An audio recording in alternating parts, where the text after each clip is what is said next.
Hey, what's up, guys? Welcome to the Athletic Aesthetic Podcast. I'm your host, Vinnie Candelore, but you may know me as VC2art if you follow me on social media or you followed the vlog here on my YouTube page, this is the VC2art YouTube page. So this is where we'll be hosting this podcast, as well as Spotify, iTunes, and wherever else you get your podcasts, so you can listen wherever is most convenient for you. I'm glad that you're here. This is the intro episode. I just wanted to introduce myself, let you know why I even want to do a podcast. And, you might think this is just about customizing shoes or talking about football or uniforms or whatever you know me for and already follow along, or however we've connected in the past. But this is a series of conversations that's more than just that. See, there's three main categories, I believe, of people who follow my work. There's people who love sports, there's people who love sneakers, and then there's people that are in the third group of weirdos like me who also make art for the first two groups of people that I mentioned. My sports friends want me to create uniform concepts, my sneaker friends want me to customize shoes, and my art friends want me to just talk about paint brands and complain about Instagram algorithms together. But if you put all three of those categories together, this podcast is for you. But I'll probably, honestly, if you fit into all three of those categories, you're probably one of the people that I want to reach out to have as a guest on this podcast. So this podcast won't be just me. I'll be doing interviews with other artists, with other people involved in sports that bring the aesthetic into athletics. So hence the title of the podcast. My goal of this podcast is to bring these three communities together, to look at all the things that creatively bring the world of sports to life and create this culture that we all love so much. But who cares about a podcast topic or theme if you don't know anything about the host? So let me walk you through what's brought me to this point in my career, because honestly, sometimes I don't even know how I got here. And whether you find yourself here because you're just a fan of sports, shoes, or art, I think we can all agree that no matter what our interests are, we all struggle with similar things that have manifested into unique circumstances that have shaped our lives one way or another, positively or negatively. So one of the things I've always struggled with in my life is knowing where I fit in. I feel like I've always been on the outside looking in. And before I explain, why I felt this way in my life, let me first rewind just a little so you get to kind of see the full picture of what I'm talking about. So growing up, if you would have asked me what I wanted to be when I grew up, and we all have those, what do you want to be when you grow up? It's like one of the first things you ask like a kid, like, what do you want to be when you grow up? There were a few answers that I'd give you growing up, depending on the day that you asked me. But in my optimistic mind, I'd eventually get to do all of those things in my life. I never wanted to just be one thing. I always wanted to be able to do, whatever I was passionate about and, flow through life and do all these different things. And I feel like I still have that at my core in who I am, in my personality type. I want to do all the things before, I leave this earth. And so the first answer you'd get when I was a kid was that someday I wanted to be a monster truck driver. I was obsessed with monster trucks. I would go every year to the Monster Jam in Pittsburgh. I'd watch VHS tapes of Bigfoot highlights, Gravedigger highlights over and over until my parents were sick of it. It was like my version of Baby Shark back in the day. It was just on the TV, on repeat. I could tell you every driver, every truck, every fact about it. Now it's funny, I don't know anything about vehicles, but back then I could probably fix a monster truck for you.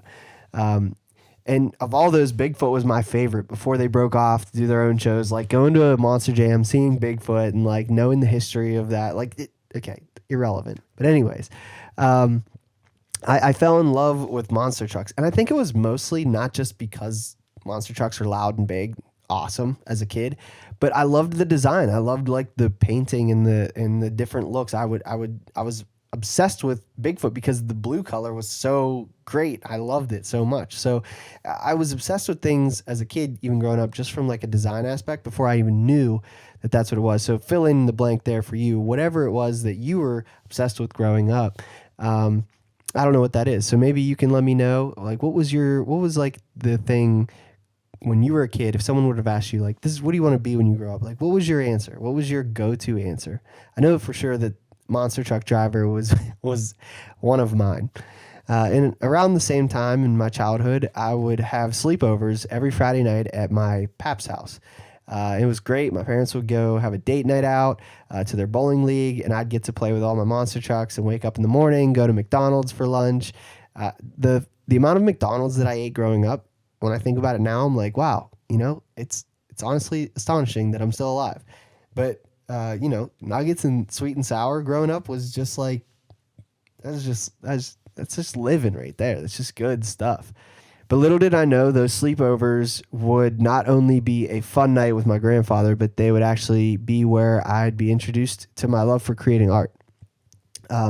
My great uncle lived with my pap because most of his life he had lasting effects from the polio virus that kind of didn't make him not independent, but it was just easier to live with my grandfather. So he was always there.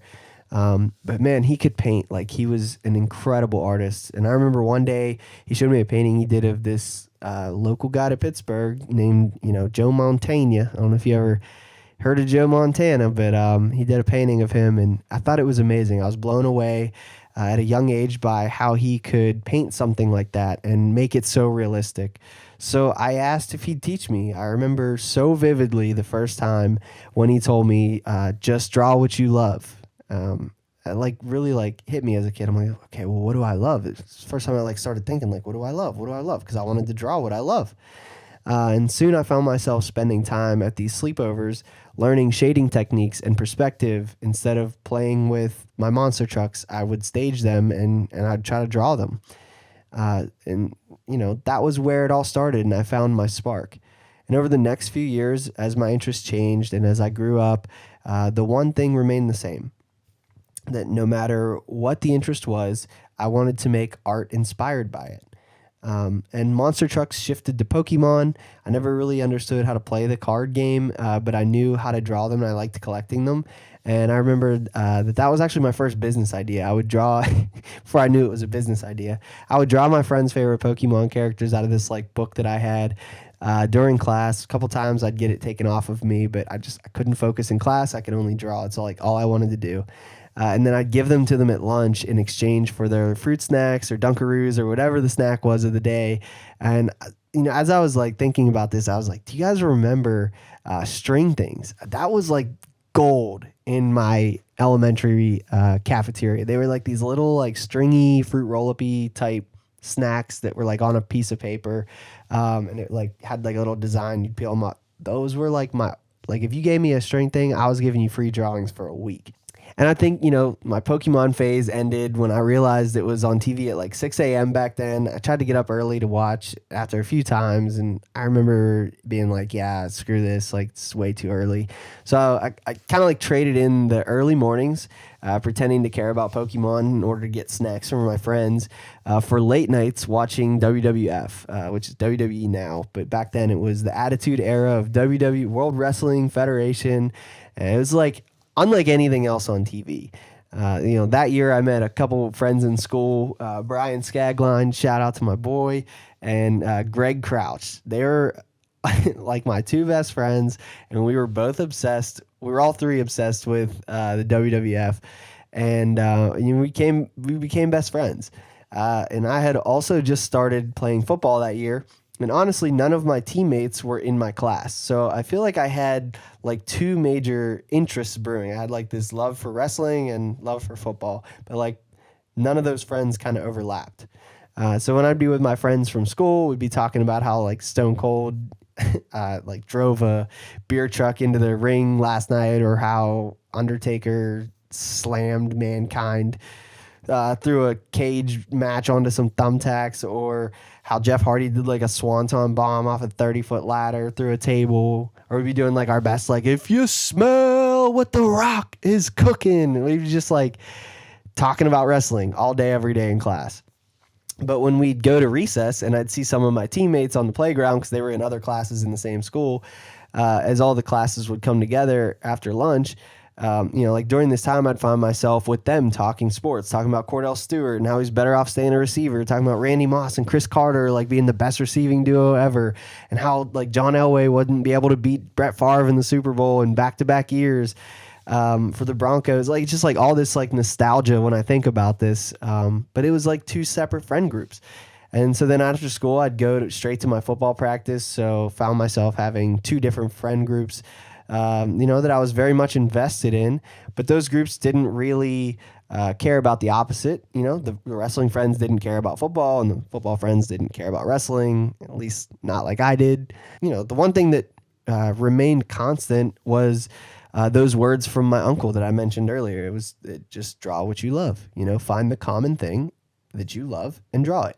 And because I, no matter what I was interested in, I was always interested in art and creating. So, that's what I did. I started drawing wrestlers and I started drawing football players. And to my surprise, my wrestling friends loved my drawings of wrestlers, and my football friends loved my drawings of their football players.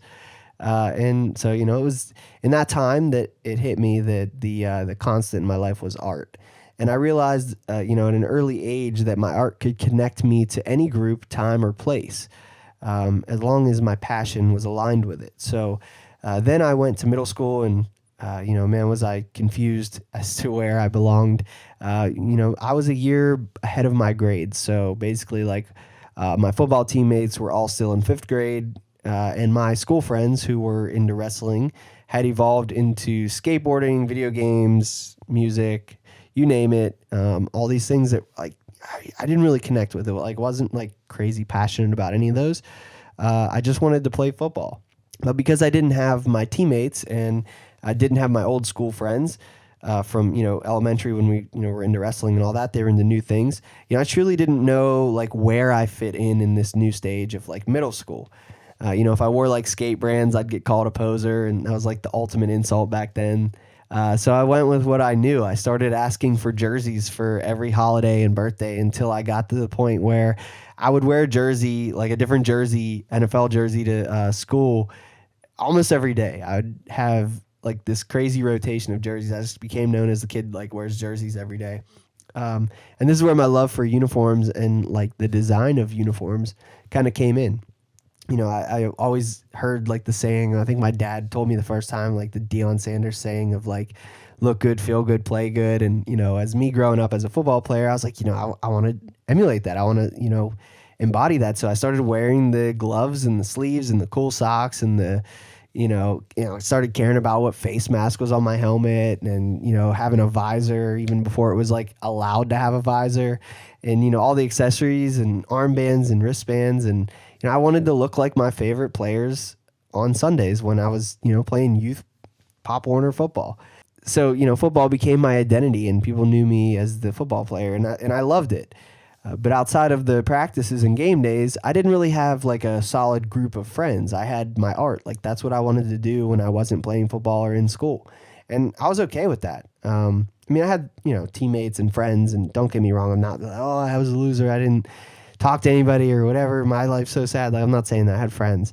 But I always kind of felt like, there's always that one guy on like the fringe, or like he's like on the outside, like he only like comes around every once in a while. And the whole time I'm hanging out with people, like I'm just trying to like catch up on their like inside jokes. And, I always felt like I never truly fit in with a group. So I said, you know what? Let me focus on what I love. I'm going to become the best artist and football player I can be, and I'll just focus on those things. But, like as life goes, as soon as you have it all figured out and you know what you want to focus on, 7th grade rolled around, and I met this girl wearing a pink Betty Boop misbehaving shirt. At least that's what I remember her wearing. She claims that it wasn't what she was wearing. But, she was looking all cute with her big brown eyes and smile. It made me forget how to even like hold a pencil, let alone draw a picture when I saw her. But, we're married now, so I guess it was okay to be so caught up at the time. But this isn't a love story podcast, so I'm going to stop getting all romantic and get back to the story.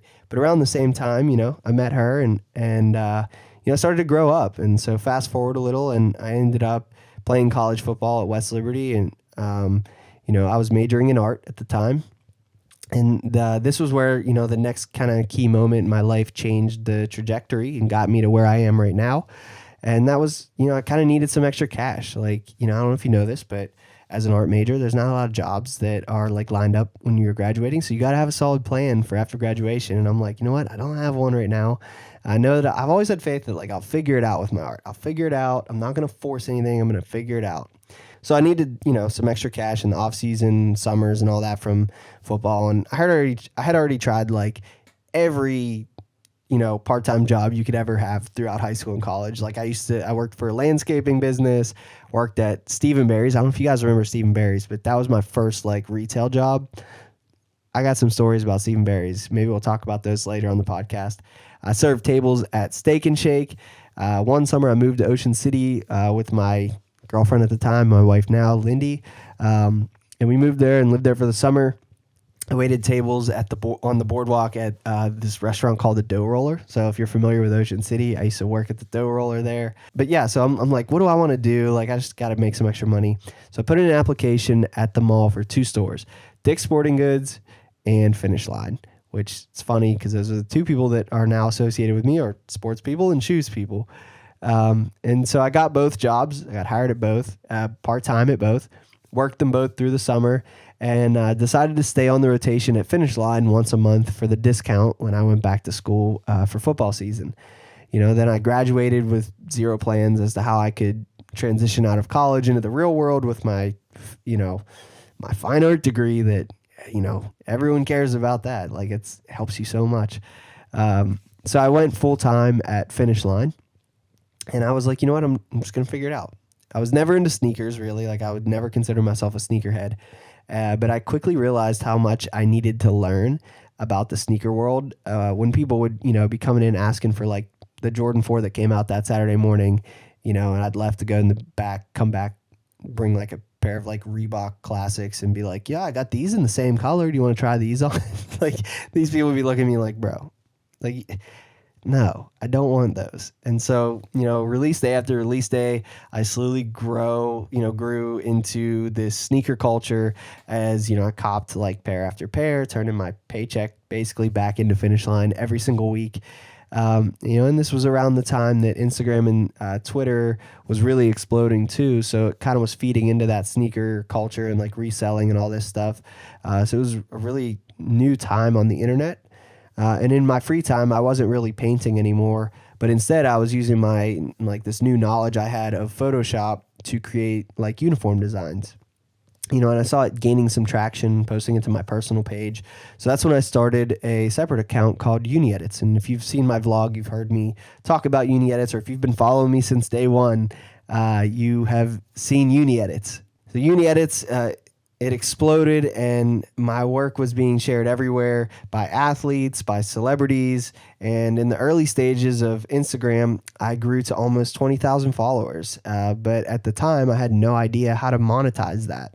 And so one day I was, sitting at work. We were slow. And I remember my coworkers at the time, Sammy, showed me this local guy in Pittsburgh who was customizing shoes for like celebrities and rappers and athletes and all this stuff. And I remember she was like, yeah, his name's Neil, he lives in Pittsburgh. And so I followed him on Instagram, and I was like, you know what, I could do this looks easy. So I took a pair of my fire red Jordan 4s that I look back now and I'm like, I wish I would have picked a different pair to try to customize for the first time, because I wish I still had that Jordan. So I guess I could just get a new one now. But man, like it's like my first retro pair, so I was like, should have picked a different one. But anyways, I just started painting them with regular acrylic paint and like sprayed this matte like top coat finish onto them. I had no clue what I was doing. I had no idea to make them durable. And I only painted one of the shoes. Like it took so long, and I didn't even paint like I painted the left shoe. I didn't even paint the right shoe. And so I took it to work the next day, and I wanted to see what people would like kind of say about it. So I put it on the shelf, and customer after customer would come in and be stopped in their tracks when they saw it, demanding more information on this shoe that they like never saw before. One guy was like, yo, like these kind of look like the Cookie Monsters or something like that, because they were like this blue and tan color and looked like chocolate chip. I don't even know what I was doing at the time. That dude even offered to buy them right there on the spot for like $500. And I was like, damn, like I wish I could sell these right now, but I couldn't, because if you remember, I said I only customized one of them. It was just, I wanted to see how much traction they'd get before I committed to it. So But I saw there was a market and they were willing to buy them. So I edited the photo and mirrored the shoe to make it look like there was two of them. And I posted them and my Instagram blew up. There were articles, Sneaker Files was like a big article at the time. They reached out. There was like all these different accounts sharing them and my page just blew up as a sneaker customization page. Now, fun fact, if you go to China websites and you just type in like Jordan 4 Cookie Monster, they'll come up. Like they've manufactured this shoe and this design. It's a thing that you can actually buy, like a fake Jordan with this design on it now, which actually makes me mad. I've talked about it before because they like use my name in the description as the designer. And I'm like, I don't see a penny for this. I didn't sell you this design. Why are you using my name? Long story, not going to go there with this episode. So I knew I needed to get serious. And back then, DeJesus wasn't making tutorials on YouTube. Angelus wasn't having a channel. So I hit up the only other guy that I knew that was in the game. My friend told me about, and his name on Instagram at the time was Hippie Neil. And so shout out to him. He was kind enough to show me the ropes, and we even collabed on a shoe. It was my first collaboration that I ever did for one of the Refresh Pittsburgh shoe conventions. And from that moment, I kind of never looked back. Now that doesn't mean that it's been easy ever since. The mall closed that I worked at, Finish Line, and I had to take several jobs over the years to support my family. I was a car salesman, graphic designer, caretaker, an event coordinator, paint and sip instructor, youth director, you name it, I did it. But I've always made time since then to stay in a creative state, whether it was through uniform design or through sneaker customization, because I always felt that in the community of people who supported me, it was kind of split. So like I was always leaning into my artwork one way or another, no matter, like I said, if it was in uniform design or sneakers or whatever it was. I just tried to find a way because I knew that it would come back around. And so my goal is to use this podcast as a way to bring us all together into one conversation where the people that are into sports can be also into the arts and the aesthetics that go into making the sports look cool and fun. So if you're here and you have listened to this far, this is the intro. You kind of know me now. I kind of know you. We're chilling, we're vibing, and I want you to come back because I'm going to have some guests on this podcast. This is going to be monthly. I'm going to drop this right here on YouTube, Spotify, iTunes. I'm going to try to get this on like all the other platforms for podcasts as well. So however you listen, please subscribe to the channel on whatever feed you listen on. That's the only way that this thing is going to be sustainable and be able to grow. I'm definitely committed to doing a whole first season, but if this thing is growing and whatever, we'll renew this and we'll keep it going. So I plan on having a lot of fun with this. I want to meet a lot of you through the process of doing this. We're going to be doing a ton of really cool things and having a lot of unique conversations with people. So yeah, if you're here and you haven't already, please subscribe. Please subscribe. It means the world. Share this with somebody. Text it to them and say, hey, episode 1 is coming up. And, if you subscribe, you'll be here for it. So I appreciate you guys. I appreciate everybody who follows me on social media or who has reached out at some point or shared my work. It means the world to me as well. So appreciate you guys being here. This is just the intro. We're just getting started. This is going to be a lot of fun. This is the Athletic Aesthetic Podcast, and I'm looking forward to where this is going to take us together. See you guys.